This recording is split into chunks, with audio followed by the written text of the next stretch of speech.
we're in a country where they focus on the negatives more than the positive anyway.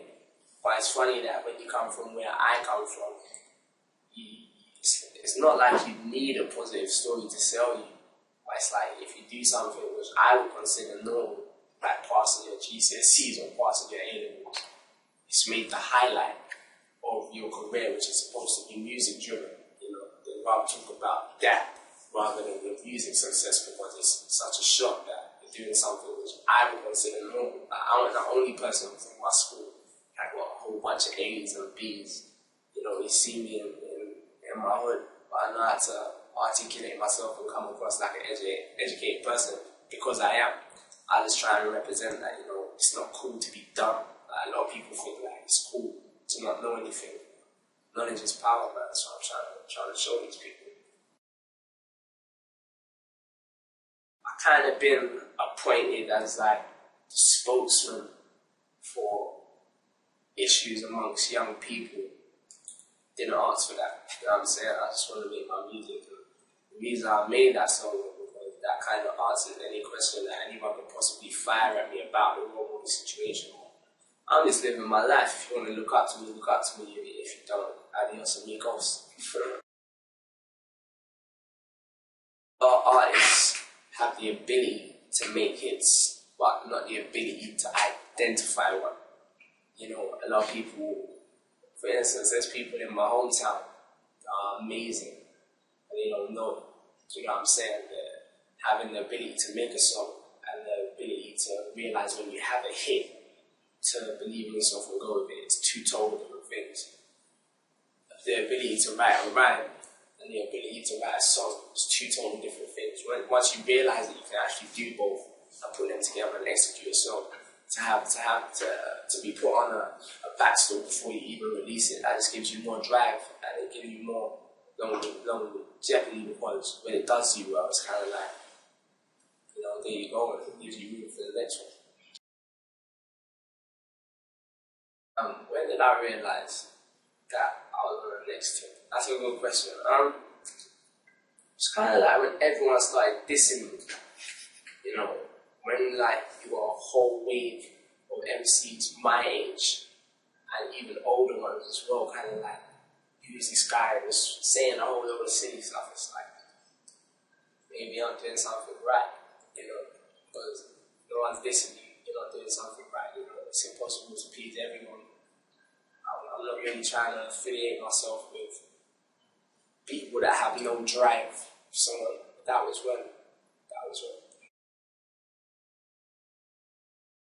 From a Chipmunk show, just expect to interact and feel like you know me as a person. You know, you can stand on stage and sing your song, or you can make someone's day while singing your song. That's what I try to do every time I perform. For me, performing and writing the songs is probably the most enjoyable part of being a musician.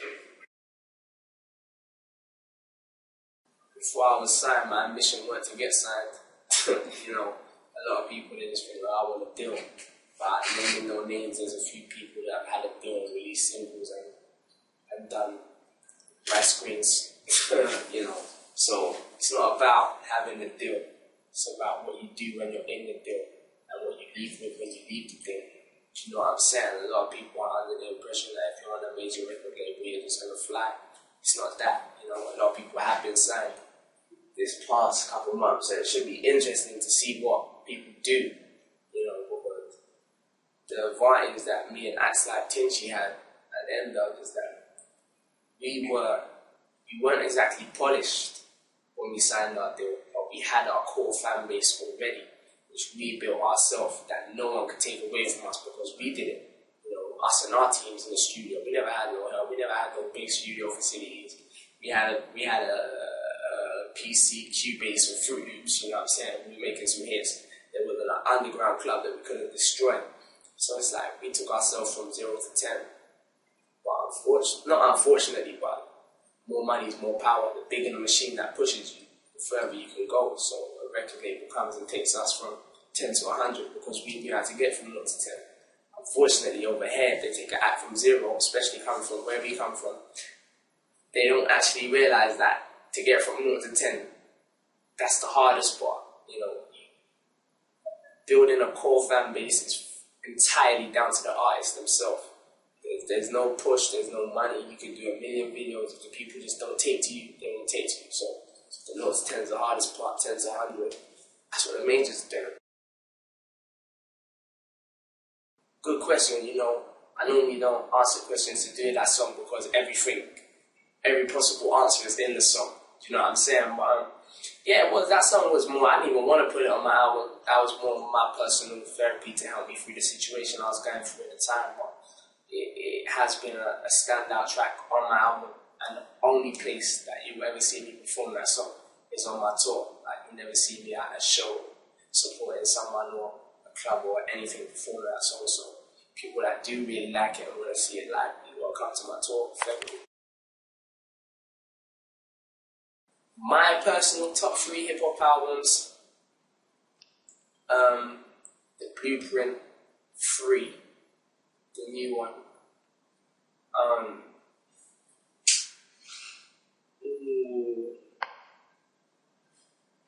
Kanye West, Graduation. That's the second one, right? Yeah, Graduation. And the third one, no, I can't have 2 from the same person. The third one's open to suggestion depending on what I'm going through at the time. But it will be out of the Black Album and personally for me, 808s and Heartbreak, Kanye's second album. So Jay-Z and Kanye is battling with the way. How did I feel? I ain't gonna lie, like on the day, it was a bit more like emotional than people think, you get me? I personally felt Tingy should have won something. They say it's by the public vote, so it is what it is, you know. It's only made him a stronger person. He's had 2 #1 singles. That was kind of like the missing piece of the puzzle for this year. But we off that onto the next one. Like Tingy's doing his thing, Dizzy's doing his thing. It's all good. Yeah.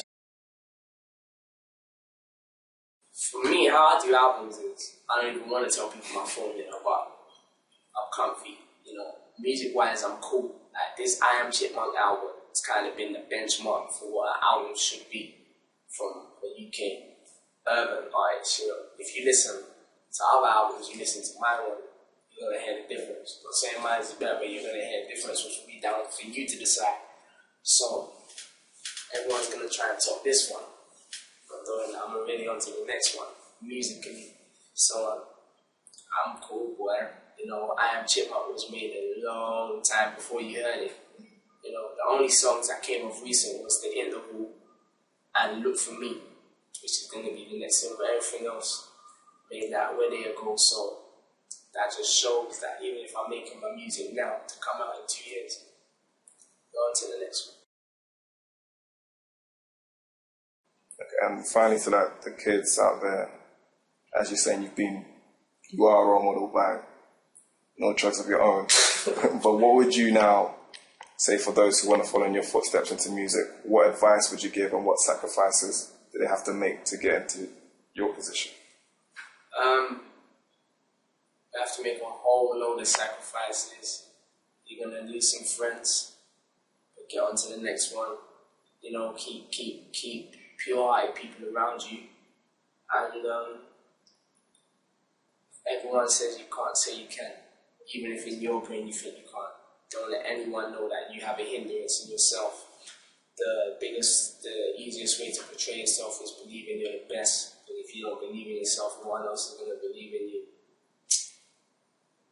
And middle's up to their haters.